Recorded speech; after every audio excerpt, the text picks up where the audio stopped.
Hello everyone, welcome back to my video. আজকে আমি তোমাদের সাথে শেয়ার করব এই ধোঁয়া ওঠা মটর পনিরের রেসিপি।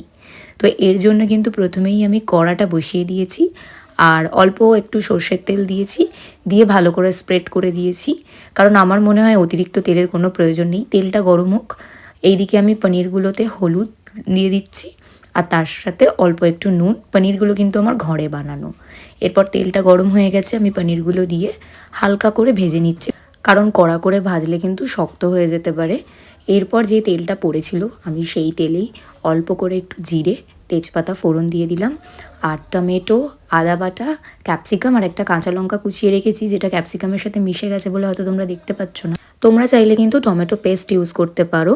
আমি ভালো করে মিশিয়ে নিয়ে এখন হলুদ গুঁড়ো, লঙ্কা গুঁড়ো, যে যেরকম ঝাল খাও সেই বুঝে দিও, ধনে গুঁড়ো, জিরে গুঁড়ো, আর শেষে যেহেতু আমি নুন দিয়েছিলাম পনিরে, তো স্বাদ মতো নুনটা বুঝে আমি দিয়েছি।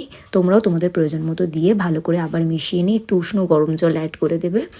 আর যখন দেখবে যে মশলাটা একটুখানি ফুটে এসেছে, তখন কিন্তু কড়াইশুঁটিগুলো অ্যাড করে দেবে। তারপর আমি একটু ফ্রেশ ক্রিমও অ্যাড করেছি।